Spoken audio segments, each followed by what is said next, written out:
Sorry, income and expenditure account क्या होता है साथ के साथ बता के चलूं। Just like a profit and loss. बेटा आप पीएनएल अकाउंट बनाए हो नहीं बनाए हो, उसका कॉपी पेस्ट है बेटा ये, बिल्कुल प्रॉफिट एंड लॉस अकाउंट है। बताओ खर्चे किधर साइड डालते थे, खर्चे या लॉसेस को इस साइड, तो ये हो गया आपका expenditure side. Income by side, तो ये हो गया आपका इनकम साइड। समझ में आया क्या? बस बिल्कुल सेम, बस नाम बदला है, चीज नहीं बदला। चीज क्या बदला है? बस एक दो चीजें, छोटी छोटी चीजें बदली हैं, ऐसी छोटी मोटी जिनका कोई जवाब ही नहीं है। क्यों बनाते हैं इसको, लॉजिक है उसके पीछे, बाद में बताऊंगा। बैलेंस शीट बनाना होता है बेटा, बैलेंस शीट एज एंड पे, कब? एक एंड पे बनाना होता है। एक बैलेंस शीट आपको बनानी होती है बिगिनिंग पे। ये तीन चीज मैक्सिमम है, ये तीन चीज मैक्सिमम है। पेपर की बात करूं तो पिछले साल पेपर में, पिछले से पिछले साल ये वाला सिर्फ आया था। इस साल पेपर में भी शायद सिर्फ इनकम एंड एक्सपेंडिचर अकाउंट ही था, शायद, याद नहीं आ रहा मुझे कि क्या था। मैक्सिमम बेटा ये तीन चीज आपसे पूछ सकता है, ये तीन चीज बनाने में मैक्सिमम 5 से 6 मिनट 7 मिनट का। तो ये वो टॉपिक है जहां आपका टाइम बचता है, इसको अच्छे से करो। आइए बात करते हैं फिर से जरा हम। अब इनकी पोस्टिंग को हमें समझना है। आपको क्वेश्चन में रिसिप्ट एंड पेमेंट देगा, कुछ एडिशनल इंफॉर्मेशन देगा, हम इन्हीं को समझेंगे कौन सी चीज कहां जाएगी। अगर रिसिप्ट एंड पेमेंट में अगर सेल ऑफ फिक्स्ड असेट्स है तो आपको क्या करना है, बुक वैल्यू निकालना है और बुक वैल्यू को ले जाके माइनस कर देना है उस असेट्स में से। क्या कर देना है? उस असेट्स में से माइनस कर देना है। आपको समझ में ही आ गया होगा क्यों माइनस करना है। अगर 10 लाख की बिल्डिंग है, उसमें से 5 लाख की बिल्डिंग बच गई, तो बताओ बिल्डिंग कितने की बचेगी? बताओ ना। क्या है यार, कोई नहीं बोलेगा, इतना टाइम लग जा रहा है बोलने में। एक और एग्जांपल, 10 लाख की बिल्डिंग है, उसमें से 6 लाख की बिल्डिंग बिकी है 8 लाख में, कितना माइनस करोगे बिल्डिंग में से? 6 लाख। 6 लाख माइनस कर दोगे, तो बाकी 2 लाख कहां लेके जाओगे? इनकम में। कम में। कहां लेके जाओगे? Income and expenditure account, income and expenditure account, income side, यहां पे आ जाएगा इनकम वाली बात। क्या ये समझ में आ गया? पोस्टिंग सीख गए। क्लोजिंग बैलेंस शीट के असेट्स में से माइनस, ओपनिंग में क्यों नहीं? क्योंकि ओपनिंग में बिका थोड़ी ना है, तो साल में बिका है ना, साल के बीच में बिका है, तो हम किस बैलेंस शीट में माइनस करेंगे? क्लोजिंग बैलेंस शीट के असेट्स में से माइनस करके माइनस कर देंगे, और जो डिफरेंस वाला अमाउंट होगा, इनकम वाला अमाउंट होगा इनकम एंड एक्सपेंडिचर में। अगर लॉस हुआ तो लॉस साइड आ जाएगा, एक्सपेंडिचर साइड आ जाएगा। बस बेटा असेट्स वाली बात खत्म, इससे ज्यादा कुछ नहीं मिलता। ये इनकम पे आपको वर्किंग नोट बनाना पड़ सकता है किसी किसी पे, जैसे सब्सक्रिप्शन पे आपको वर्किंग नोट बना के आप इनकम कहां ले आओगे? बाई साइड, दैट्स इट, खत्म। लेकिन इस इनकम में टोटल मिला के 3 बातें, इस इनकम में टोटल मिला के 3 बातें। कौन कौन सी 3 बात? बात नंबर 1, आपका इनकम कितना हुआ ये ढूंढो, आपका इनकम कितना हुआ ये ढूंढो। बात नंबर 2, आप उसका आउटस्टैंडिंग ढूंढो। बात नंबर 3, आप उसका एडवांस ढूंढ लो। याद करो अभी सब्सक्रिप्शन हमने किया था, सब्सक्रिप्शन हमारा इनकम निकल के आता है 3 लाख रुपए। कहां जाएगा वो इनकम? 3 लाख रुपए जो आप वर्किंग नोट में कैलकुलेट करना सीखे थे, वो वाली इनकम कहां जाएगी? इनकम एंड एक्सपेंडिचर अकाउंट में। बेटा समझ में आ रहा है? अभी ऊपर आपने किया था ना सब्सक्रिप्शन इनकम वाली, ये वाली, जैसे ये 70,000 इनकम कहां जाएगा? इनकम एंड एक्सपेंडिचर अकाउंट में 70,000। अच्छा जी, एडवांस और आउटस्टैंडिंग का क्या? आउटस्टैंडिंग और एडवांस का क्या, चलो देखते हैं। आउटस्टैंडिंग 2 तरह के दे सकता है, या तो बिगिनिंग का या तो एंड का, या दोनों। बिगिनिंग का दे सकता है और एंड का दे सकता है। सिमिलरली एडवांस भी 2 तरह का दे सकता है, बिगिनिंग और एंड। आपको बिगिनिंग और एंड ही निकालना पड़ेगा बेटा। फॉर्मूले में भी मैं बिगिनिंग और एंड में तब्दील करवा दिया था, बाद में पहला वाला करवाया, फिर मैंने मना कर दिया ना, ये वाला करो, ये आसान है। आसान क्यों है? क्योंकि आगे भी काम आ जाना है। आपको बिगिनिंग वाला एंड वाला, बिगिनिंग वाला एंड वाला निकालना ही होगा। 3 चीजें निकलवाता था, याद करो, 1 2 तीन, तीन चीज निकलवाता था। यही तीन चीजों की पोस्टिंग सिखा रहा हूं मैं। एक तो चला गया, दूसरा वाला आउटस्टैंडिंग, बिगिनिंग हुआ तो कौन से में जाएगा, ओपनिंग बैलेंस शीट में, यहां आ जाएगा बिगिनिंग वाला। एंड वाला कहां आ जाएगा, यहां आ जाएगा, क्योंकि आपका आउटस्टैंडिंग असेट्स होता है, इनकम का बकाया आपका असेट्स होता है, खर्चे का बकाया लायबिलिटी होता है। बेटा कल एक बच्चे ने गलत जवाब दिया था। ओके, आउटस्टैंडिंग की बातें हो गई, तो एडवांस की भी बातें कर लो ना, करते हैं। बिगिनिंग, एडवांस अगर बिगिनिंग है तब कहां जाएगा, बिगिनिंग बैलेंस शीट में, यानी ओपनिंग बैलेंस शीट में किस साइड जाएगा, ये रहा। बेटा अगेन बोल दूं, बात ध्यान रखना, फॉर द ईयर वाला अमाउंट लेके मत आना। कौन सा वाला अमाउंट लेके आओगे, एज एट वाला, एंड वाला और बिगिनिंग वाला। सब्सक्रिप्शन एडवांस, क्लोजिंग वाला यहां आ जाएगा, ओपनिंग वाला ओपनिंग बैलेंस शीट में, क्लोजिंग वाला क्लोजिंग बैलेंस शीट में। क्या ये सबको समझ में आया, बताइए बेटा, सबको समझ में आया क्या। बात नंबर 2 खत्म हो चुकी है। बात नंबर 3 आपकी क्या है यहाँ पे, ये पहला था, ये दूसरा था, और ये तीसरी बात थी। 3 बातें करनी थी हमें, तीसरी बात करने जा रहे हैं। ये सीधे सीधे आप कैपिटल फंड में ले जाके ऐड कर दोगे। क्या करोगे, कैपिटल में ले जाके ऐड कर दोगे। ये दिख रहा है ना तुम लोगों को, या मैं दूसरा कलर यूज करूं, रेड में रेड हो गया, फिर दूसरा यूज करो। सर दिख रहा है, हाँ भैया दिख रहा है। ओके, कैपिटल में ऐड करवा दिया मैंने। बेटा रिसिप्ट साइड, इसके अलावा कुछ मिलेगा नहीं, कोई मिसलेनियस इनकम यहाँ जरूर मिल सकता है। अदर इनकम, अदर इनकम हुआ तो भी कहाँ जाएगा वो अदर इनकम, बताओ, इनकम एंड एक्सपेंडिचर अकाउंट, बस बात खत्म। हर बार ये 3 चीजें ढूंढनी है, 3 चीजों को 3 तरीके से सोचना है। 3 चीजों में यही चीजें सोचनी है। पहला चीज, सेल ऑफ फिक्स्ड एसेट्स में 2 चीजें देखनी है। जब भी फिक्स्ड एसेट्स का मतलब तो तुम जानते हो ना, ऐसा तो नहीं है कोई फिक्स्ड एसेट्स नहीं जानता। लैंड, बिल्डिंग, फर्नीचर, ठीक है, ये सब होते हैं। मशीनरी, ये सारे क्या होते हैं जी, फिक्स्ड एसेट्स, राइट। तो उनके बारे में सोचना है। बाकी अगर कोई इनके अलावा कोई चीज मिले तो उसको इग्नोर करके चलोगे, क्योंकि वो कहीं ना कहीं किसी चीज के वर्किंग नोट में आ जाएंगे, यूज हो जाएंगे। नेक्स्ट, पेमेंट साइड आते हैं बेटा। पेमेंट साइड क्या मिलेंगी, तो पेमेंट साइड, अच्छा ये ओपनिंग का तो बताया ही नहीं, ओपनिंग वाला कहाँ जाएगा, ओपनिंग बैलेंस शीट में। कहाँ जाएगा, ओपनिंग बैलेंस शीट में। रिसिप्ट के लिए बता दिया मैंने। ये क्लोजिंग वाला कहाँ जाएगा, क्लोजिंग बैलेंस। कितना आसान है या नहीं है। अब इसके बाद तो मुझे बस पेमेंट करवाने के बाद एडिशनल इंफॉर्मेशन को डिस्कस करना होगा, वो हम अलग से डिस्कस करेंगे। पेमेंट, पेमेंट में 3 तरह के पेमेंट की बात हो सकती है। पहला, परचेज ऑफ फिक्स्ड असेट्स।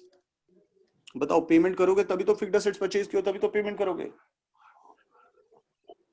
अगर पेमेंट कर रहे हो फिक्स्ड असेट्स के लिए, मशीनरी, बाई मशीनरी अकाउंट लिखा हुआ है, तो मशीनरी परचेज किया तो क्या करोगे, मशीनरी में जाके इसको ऐड कर दोगे, बस, और कुछ नहीं। यहाँ पे बुक वैल्यू और सेल प्राइस का मतलब नहीं है, क्योंकि ये सेल नहीं कर रहे, हम क्या कर रहे हैं, खरीद रहे हैं। खरीद रहे हैं तो एक ही वैल्यू होगा, 2 वैल्यू नहीं होगी। तो जितने पे खरीदा उतने को क्या करोगे, ले जाके आप कौन से बैलेंस शीट में ऐड करोगे, बताओ, ओपनिंग में, क्लोजिंग में। ओपनिंग में। बेटा क्लोजिंग बैलेंस शीट के अंदर ओपनिंग अमाउंट में ऐड करोगे। आप खुद सोचो, बैलेंस शीट आपका 1 अप्रैल वाला है, ये घटना कब घटी है, साल के बीच में। ये रिसिप्ट एंड पेमेंट अकाउंट कब के लिए होता है, जरा बताओ ना। यहां का आपका बैलेंस शीट दिया हुआ है। अब आप बैलेंस शीट कौन सा बनाने जा रहे हो, ये बैलेंस शीट बनाना है आपको, ये बैलेंस शीट भी बनाना है। साल के बीच में यहाँ का रिसिप्ट ऑफ पेमेंट दिया है, तो आप ये एंट्री इसमें करोगे, इस वाले बैलेंस शीट में करोगे, क्लोजिंग वाले में करोगे। हाँ, ओपनिंग वाले अमाउंट में ऐड कर दोगे, लेकिन एंट्री कहां करोगे, क्लोजिंग बैलेंस शीट में करोगे। उम्मीद करता हूं मेरी बात को समझे होंगे आप। बोलो ना रोशनी, बोल तो सही, जैसे इतना तेज जब बोला था अभी भी बोल। ओके, सो ये खत्म। अब बात करते हैं एक्सपेंसेस की। आप कुछ खर्चे पे करेंगे यार, पेमेंट ही तो करते हैं ना खर्चे की, खर्चा मिलता थोड़ी ना है, खर्चा पे करते हैं। यहां भी 3 बातें ढूंढ के चलनी है। पहला, आपका एक्सपेंसेस कितना, आप ये निकालिए।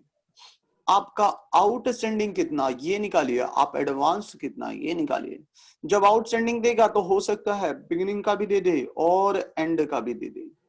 जब एडवांस देगा तो हो सकता है दे दे बिगिनिंग का भी और एंड का भी। चलो जी बताइए कौन सा कहाँ जाएगा, ये एक्सपेंसेस कहाँ चला जाएगा जी बताइए, एक्सपेंसेस कहाँ जाएगा, गवर्नमेंट एक्सपेंस एक्सपेंडिचर साइड। अच्छा जी, आउटस्टैंडिंग बिगनिंग वाला कहाँ जाएगा, बैलेंस शीट ओपनिंग वाले में, बैलेंस शीट ओपनिंग वाले में लायबिलिटी बन जाएगा। एंड वाला कहाँ जाएगा, बैलेंस शीट क्लोजिंग में, बैलेंस शीट क्लोजिंग वाला, क्लोजिंग वाला balance sheet, closing balance sheet में क्या बन जाएगा, लायबिलिटी बन जाएगा। सिमिलरली ये opening balance sheet assets, opening balance sheet assets, ये क्लोजिंग बैलेंस शीट असेट्स। क्या ये बात समझ में आया, क्या ये बात समझ में आ गया। अभी हाँ सर समझ में तो आया।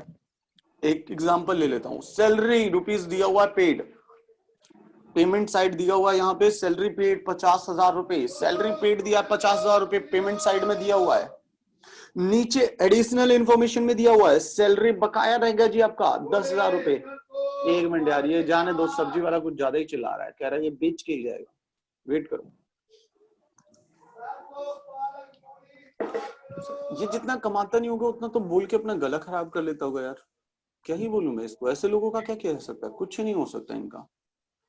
क्या करो, ये देश की हालत है, हमारी आर्थिक स्थिति देश की ये बताता है कि देखो चिल्ला इतना रहे कमा कुछ नहीं।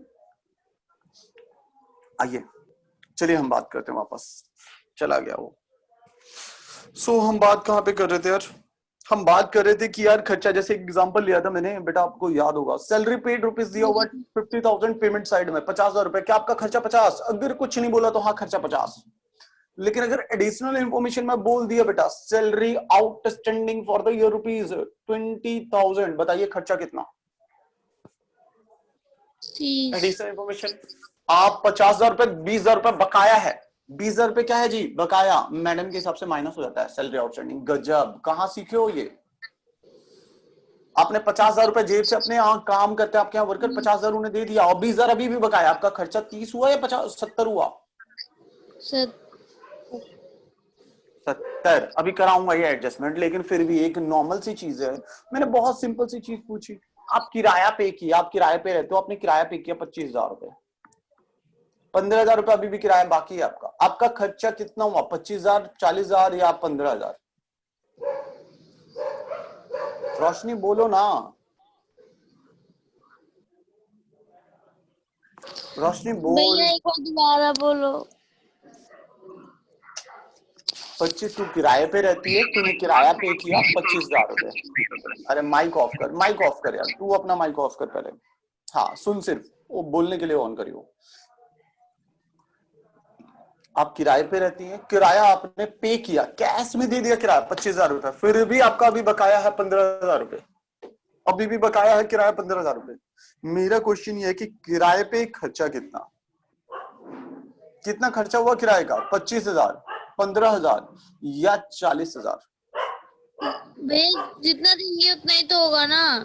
Wow, so nice of you, बहुत बढ़िया जवाब, आपने 11th अभी तक पढ़ा ही नहीं ढंग से। फिर हमारी अकाउंटिंग होती है एक्रूअल कॉन्सेप्ट, और एक्रूअल कॉन्सेप्ट कहता है जो खर्चा हो गया एंट्री करो, खर्चा दिया या नहीं दिया मतलब नहीं है। तो ये 40,000 कैश वाली अकाउंटिंग सिर्फ एनजीओ को करना होता है। अब 40,000 होगा। वाओ, आप एक साल से क्या कर रही थी, 2 साल से पिछले, बेटा एक्रूअल कॉन्सेप्ट ही आप पढ़ रहे हो पिछले 2 सालों से। 11th कहाँ पढ़ी थी, क्या पढ़ा था आपने 11th में, एक्रूअल कॉन्सेप्ट पढ़ा था आपने। गजब है यार, ये चीजें थोड़ी ना होनी चाहिए कि आपको यही नहीं आता। फाइनल अकाउंट में खूब सीखा तुमने भाई।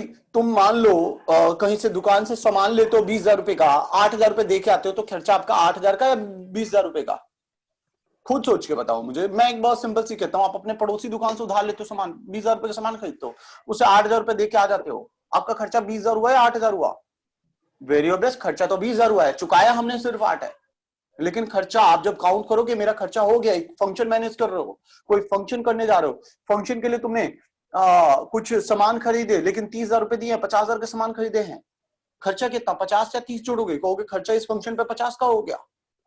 पे 30,000 किया है वो एक अलग मैटर है, मैंने पे थोड़ी ना पूछ रहा हूं, मैं पूछ रहा हूँ कि भैया कितना खर्चा। रोशनी जी समझ में आया। हाँ भैया। आज तक आपको खर्चे का मतलब नहीं पता था, देख लो किस किस के भैया हालात ऐसे थे? रोशनी वाले हालात किस किस के थे? बताओ ना जरा ईमानदारी के साथ अपने। चलिए आगे बढ़ते हैं फिर। सो खर्चा जो होगा ये इस पे बात करूंगा यार, ऐसा नहीं है कि छोड़ दूंगा। मैंने अभी लिया ये उम्मीद करके लिया कि आपने पढ़ा होगा, कोई बात नहीं, फिर भी मैं लूंगा एडजस्टमेंट, तो अभी पढ़ाया ही ना, एडजस्टमेंट भी लूंगा मैं। सो पेमेंट साइड में बात करें तो पहला हो गया, दूसरा हो गया, तीसरा पेमेंट क्या हो सकता है यार? तीसरा फंड बेस्ड का होता है, एक्सपेंसेस हो गया और परचेज ऑफ फिक्स्ड एसेट्स हो गया, बस इसके अलावा और कुछ होता नहीं है। इसके अलावा फंड वेस्ट का मिल सकता है बेटा, फंड वेस्ट को हम अलग से कवर करेंगे। तो 2 बातें पेमेंट में, बस बात खत्म हो गई। बोलिए कोई डाउट है क्या? हाँ जी बोलो ना। सर अभी तो नहीं है, फिर सॉल्व करेंगे, विदाउट तो फिगर्स है। प्लीज प्लीज प्लीज एक हम्बल रिक्वेस्ट है, आप इसको जरूर देख के आना, अगले क्वेश्चन अगली क्लास में इसी पे क्वेश्चन उठाऊंगा। और देखो अगर तुमने किया, सेंड कर देना। जी बिल्कुल सेंड कर दूंगा। किसी को कल ले लो वाली। ना यार, तुरंत तुरंत अभी ले लो ना फटाफट। इसमें करना क्या है, कुछ पढ़ाया थोड़ी ना, इसको फटाफट अपना लो, कैप्चर करो। मैं देखो पूरा ले रहा हूँ, पूरा दे रहा हूँ, ये करो फटाफट करो, इसको क्लिक, स्क्रीनशॉट लो, जल्दी करो, स्क्रीनशॉट का स्क्रीनशॉट कैप्चर हाँ फटाफट भैया करो। ले ली, ये करो। जिन जिनको लेना है सब ले लें। चलो आगे बढ़ाता हूँ मैं, रुक जाओ, वहां से जहां तक कराया था ले लो दोबारा,